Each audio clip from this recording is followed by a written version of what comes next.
Guys Elon Musk ने जो deal की थी हमने सुना था बहुत दिन पहले कि इलॉन मस्क ट्विटर खरीदने वाले हैं 44 बिलियन में। ये न्यूज़ फेक है। क्या सही में फेक है? अब आपने वीडियो क्लिक किया है तो आप पूरी जानकारी जानने की पहले कोशिश करेंगे तो मैं आपको इस वीडियो में डिटेल में बताऊंगा। अब आपने क्लिक किया है तो मैं सबसे पहले कहना चाहूंगा कि वीडियो फिनिश करके पूरा देखिएगा एंड तक। स्टेप बाय स्टेप आपको समझ में आ जाएगा कि इलॉन मस्क ने ये न्यूज़ फेक की थी या फिर ये कोई रियल डील थी। तो this is Irshad signing to video के स्टार्टिंग में मैंने आप सभी से डिस्कस किया कि इलॉन मस्क ने जो 44 बिलियन की ट्विटर के साथ डील की थी वो एक फेक डील थी पब्लिसिटी करने के लिए, लेकिन नहीं। अब बात ये है कि इलॉन मस्क ने ट्विटर की डील क्यों कैंसिल की, इसके पीछे ऐसे क्या रीजंस है।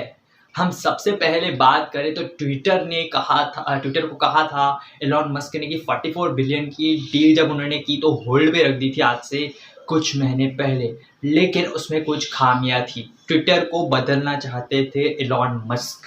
अब एलॉन मस्क उसे क्यों बदलना चाहते थे? उसे बनाना चाहते थे फ्रीडम ऑफ स्पीच, मतलब कोई भी अपने मन की बात चाहकर उस अकाउंट पे रख सके। और ऐसे देखा जाए तो उन्होंने कहा था कि ट्विटर को, एलॉन मस्क जी ने, कि स्पैम अकाउंट्स कितने हैं, फेक अकाउंट्स कितने हैं और कितनी और भी बड़ी-बड़ी इसी प्लेटफ़ॉर्म्स पे बहुत सारी खामियां हैं, वो सारी चीज़ें उनके सामने रखी जाए तभी वो इस डील को कंफर्म करेंगे और ट्विटर को खरीदेंगे।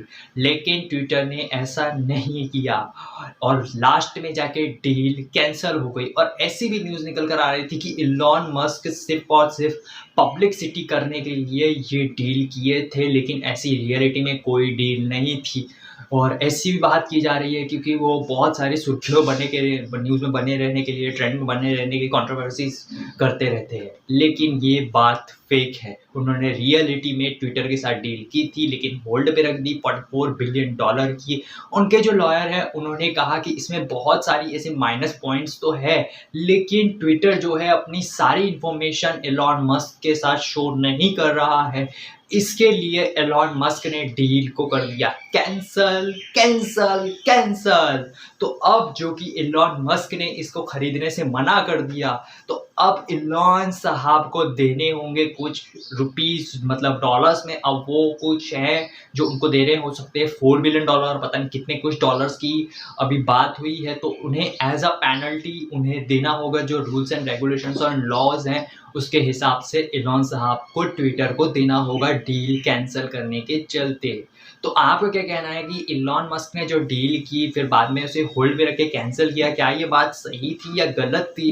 कमेंट सेक्शन पे नीचे तैयार रहता है, यहाँ पर अपनी बातें रख दिया करो ताकि मैं उसके सवाल जवाब के, क्यूरीज के क्वेश्चन पूरी तरीके से सॉल्व कर सकूँ आप लोगों तक पहुँच के। अगर आपने पूरी की पूरी इन्फॉर्मेशन देखी है कि ये फेक न्यूज़ थी क्या रियल न्यूज़ है, तो सबकी सब बातें आपको ज़रूर समझ आ गई होंगी। और अब मैं कहना चाहता हूँ जाने से पहले, यदि मेरे इस वीडियो को यहाँ तक फिनिश किए तो एक हिट करना लाइक का बटन, ताकि मुझे मोटिवेशन मिले और अच्छे वीडियोस बनाने के लिए। शेयर करना अपने फ्रेंड्स और फैमिली के साथ ताकि उन्हें भी मोटिवेशन मिले और कुछ सीखने को मिले और जानने को मिले टेक्नोलॉजी की दुनिया में।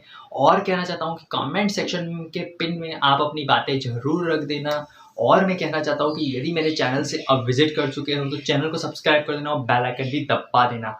तब तक के लिए this is Rishabh signing off to something tech.